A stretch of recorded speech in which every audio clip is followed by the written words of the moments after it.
Hello दोस्तों, नमस्कार। सबसे पहले तो दोस्तों आपको नववर्ष की हार्दिक शुभकामनाएँ। दोस्तों आज से 2024 शुरू हो गया और आज है तारीख 1 जनवरी 2024 है।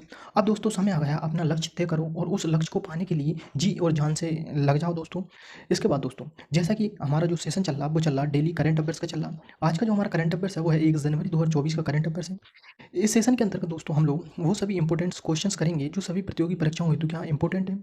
इसके बाद आज का जो हमारा पहला क्वेश्चन है वो है हाल ही में प्रधानमंत्री उज्ज्वला योजना की 10 करोड़वीं लाभार्थी कौन है जिससे हाल ही में पीएम मोदी ने मुलाकात की है। यानी कि प्रधानमंत्री जो उज्ज्वला योजना है उसकी 10 करोड़वीं लाभार्थी कौन है जिससे हाल ही में पीएम मोदी ने मुलाकात की है। ऑप्शन है मीरा माझी, गीता यादव, रोशनी माझी या इनमें से कोई नहीं। दोस्तों मीरा माझी वो प्रधानमंत्री उज्ज्वला योजना की 10 करोड़वीं लाभार्थी हैं। इस प्रकार इसका आंसर होगा ऑप्शन नंबर ए मीरा माझी होगा। अब अगर देखा जाए प्रधानमंत्री उज्ज्वला योजना का जो प्रारंभ हुआ था वो हुआ था मई 1 मई 2016 को हुआ था। 1 मई 2016 को प्रधानमंत्री उज्ज्वला योजना का प्रारंभ हुआ था उत्तर प्रदेश के बालिया से हुआ था। इसके बाद दोस्तों अब आगे देखते हैं।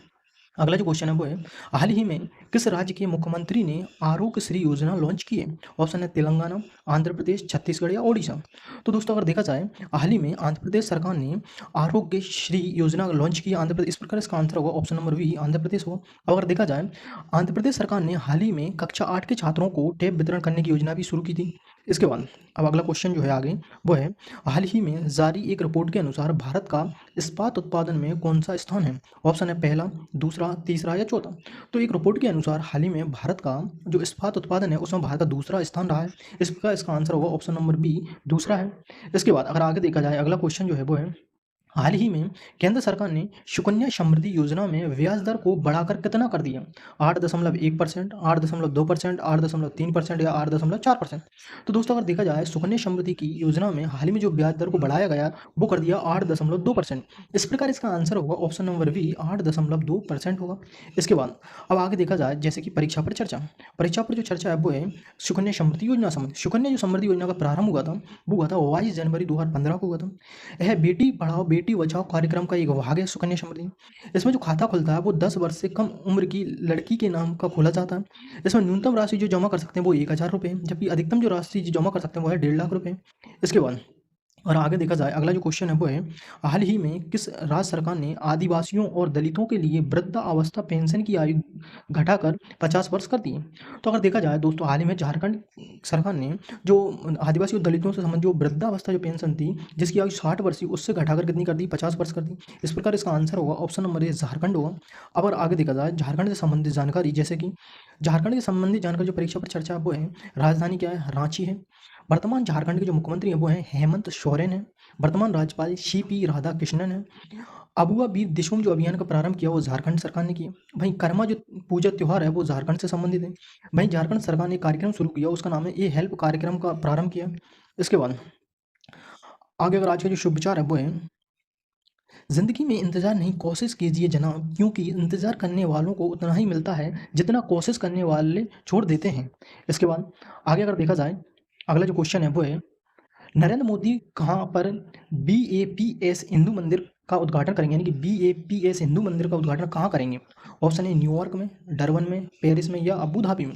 तो दोस्तों अभी हाल ही में 2024 में नरेंद्र मोदी जो कि संयुक्त अरब अमीरात के अबू धाबी में बीएपीएस हिंदू मंदिर का उद्घाटन करेंगे। इस प्रकार इसका आंसर होगा option number D Abu Dhabi. Abu Dhabi जो है वो यूएई की क्या एक राजधानी है, यानी संयुक्त अरब अमीरात की क्या है यह राजधानी है अबू धाबी है। इसके बाद और अब देखा जाए परीक्षा पर जो चर्चा वो यूएई से संबंधित है। यूएई का अगर फुल फॉर्म देखा जाए तो वो है यूनाइटेड अरब अमीरात, यानी कि संयुक्त अरब अमीरात है। इसकी वर्तमान राजधानी का देखा जाए तो अबू धाबी। यहीं पर बीएपीएस हिंदू मंदिर का किया जाएगा उद्घाटन किया जाएगा। अब यहाँ की जो मुद्रा है वो क्या है यूएई दिरहम है। यहाँ के वर्तमान राष्ट्रपति खलीफा बिन जायद अल नाहयान है। अभी भारत ने कच्चा तेल में रुपए में भुगतान किया संयुक्त अरब अमीरात। भारत ने रुपए में भुगतान किसको किया, कच्चा तेल के लिए संयुक्त अरब अमीरात को किया। अब अगर आगे देखा जाए अगला जो परीक्षा पर जो चर्चा वो है दुनिया के सबसे बड़े सिंगल साइट सौर ऊर्जा केंद्र का उद्घाटन भी संयुक्त अरब अमीरात होगा। कोरोना वायरस का जो नया वेरिएंट मिला वो भी संयुक्त अरब अमीरात में मिला। दुबई अमीरात जो है संयुक्त अरब अमीरात जो है उसका जो दुबई शहर है वहाँ पर ब्यूटी वर्ल्ड मिडल ईस्ट 2023 की मेजबानी करेगा वो। अबू धाबी में बीएपीएस हिंदू मंदिर का उद्घाटन कौन करेंगे, नरेंद्र मोदी करेंगे। इसके बाद आगे अगर अगला क्वेश्चन देखा जाए हाल ही में ड्रोन मिशन प्रारंभ करने की मंजूरी किसने दी है। राजस्थान ने, गुजरात ने, महाराष्ट्र ने या मध्य प्रदेश ने।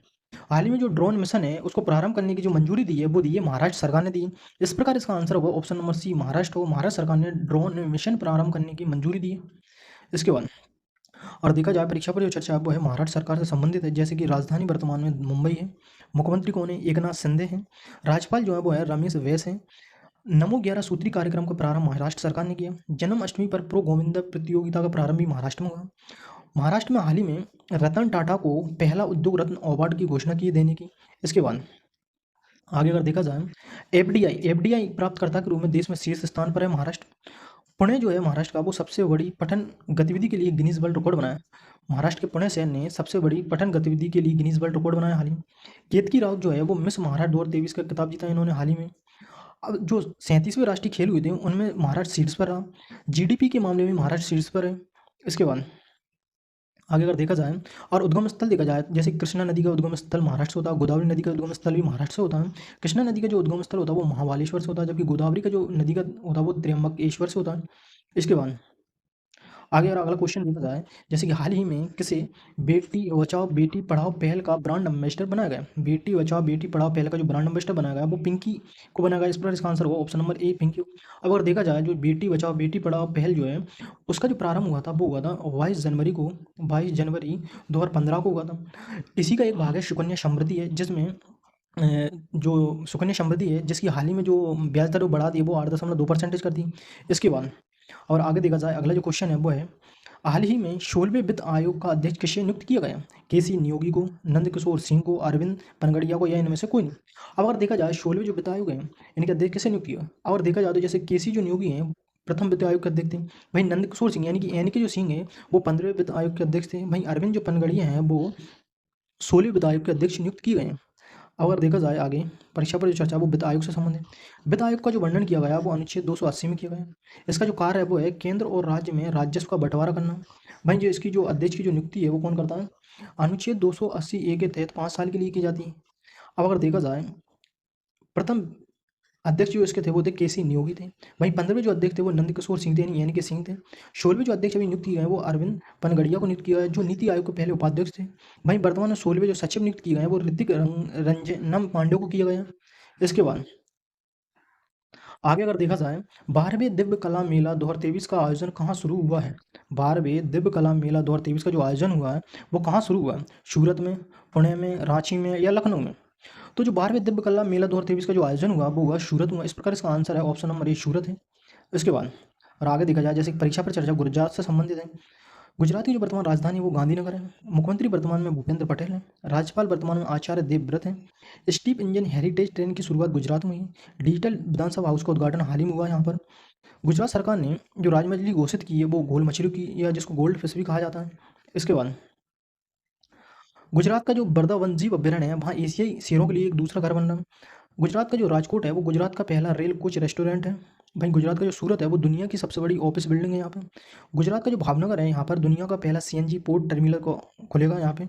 इसके बाद गुजरात का जो धोरेडो गांव है वो सर्वश्रेष्ठ पर्यटन गांव चुना गया था। इसके बाद अगर देखा जाए वन नेशन वन चालान लागू करने वाला पहला राज्य कौन था, गुजरात था। सेमी कंडक्टर पॉलिसी लागू करने वाला पहला राज्य भी कौन था, गुजरात था। गुजरात का जो अहमदाबाद है वो देश का पहला बुलेट ट्रेन स्टेशन वाला राज्य है, जिसका नाम है साबरमती मल्टी मॉडल ट्रांसपोर्ट है, जो जापान की सहायता से क्या की जा रही है, विकसित की जा रही है। गुजरात की सूरत में दुनिया का सबसे बड़ा कार्यालय डायमंड वर्स का उद्घाटन किया गया हाल ही में। गुजरात का जो मोढेरा गांव है वो भारत का पहला 24x7 सौर ऊर्जा वाला गांव है। वहीं अगर देखा जाए गुजरात जो है वो भारत की पेट्रो राजधानी के रूप में उभरा हाल ही में, पेट्रो राजधानी के रूप में। भारत के पहले पनडुब्बी पर्यटन का अनावरण भी कहाँ, गुजरात में किया जा रहा है, जो द्वारका के लिए किया जा रहा है। इसके बाद आगे अगर देखा जाए आज की जो परीक्षा पर चर्चा वो वनडे क्रिकेट वर्ल्ड कप 2023 संबंधित है। इसका फाइनल का जो आयोजन हुआ था वो हुआ था नरेंद्र मोदी स्टेडियम गुजरात हुआ था। यह इस बार का जो संस्करण था 2023 में वो 13वां संस्करण था। इसकी जो थीम थी वो थी दिल जश्न बोले। इसका जो शुभंकर था वो था क्रिप्टोवर्स के अंतर्गत मेल और फीमेल आते हैं, जैसे ब्लेज व टोंक आता है। अब अगर देखा जाए इसके जो ब्रांड एम्बेसडर थे वो थे शाहरुख खान थे। अब अगर आगे देखा जाए इसके जो ग्लोबल जो एम्बेसडर थे वो थे सचिन तेंदुलकर थे। इसमें जो विजेता टीम थी वो थी ऑस्ट्रेलिया टीम। यह छठी बार विजेता टीम बनी। इसमें उपविजेता जो थी वो भारतीय टीम थी जो दूसरी बार उपविजेता बनी 2003 में और 2023 में, और दोनों बार ऑस्ट्रेलिया से उपविजेता बनी। जबकि 2 बार विजेता रही 1983 और 2011 में। इसमें विराट कोहली ने सर्वाधिक रन बनाए 765, इसीलिए उनको मैन ऑफ द टूर्नामेंट घोषित किया गया। गोल्डन बैट का पुरस्कार मिला उनको। भाई मोहम्मद शमी थे, उन्होंने सर्वाधिक विकेट लिए कितने 24, उनको गोल्डन बॉल का पुरस्कार मिला। इसके बाद जो ट्रेविस हेड थे ऑस्ट्रेलिया खिलाड़ी, वो मैन ऑफ द मैच घोषित किए गए थे। और आगे देखा जाए जो रोहित शर्मा थे उन्होंने सर्वाधिक छक्के लगाए कितने 31 छक्के लगाए थे। वहीं क्लिंटन जो डिकॉक थे उन्होंने सर्वाधिक शतक लगाए थे कितने 4। भाई विराट कोहली ने सर्वाधिक अर्धशतक लगाए थे कितने 6 अर्धशतक लगाए। इसके बाद दोस्तों अगर आपको कोई भी वीडियो संबंधित पीडीएफ फाइल चाहिए या स्टडी से संबंधित कोई मटेरियल चाहिए तो आप जो गुना आईसीएस जो अकेडमी है उसका टेलीग्राम ज्वाइन कर सकते हैं। वहाँ पर आपको समस्त पीडीएफ फाइल उपलब्ध कराई जाएंगी, जिसकी लिंक आपको इस वीडियो के डिस्क्रिप्शन में मिल जाएगी। वहाँ पर जाकर गुना आईसीएस अकेडमी कर सकते हैं, आप टेलीग्राम ज्वाइन कर सकते हैं। इसके बाद अभी तक अगर आपने गुना आईसीएस जो अकेडमी उसको लाइक नहीं किया तो उसको लाइक करें, शेयर नहीं किया तो शेयर, अगर अभी तक उसको सब्सक्राइब नहीं किया तो उसको जल्दी जल्दी सब्सक्राइब करें ताकि आपको नोटिफिकेशन तुरंत मिल सके। इसके बाद दोस्तों अगर ये वीडियो आपको अच्छा लगे तो उसको कमेंट करके जरूर बताना और लाइक जरूर करना और शेयर करना मत भूलना। थैंक यू दोस्तों, बाय बाय, टेक केयर।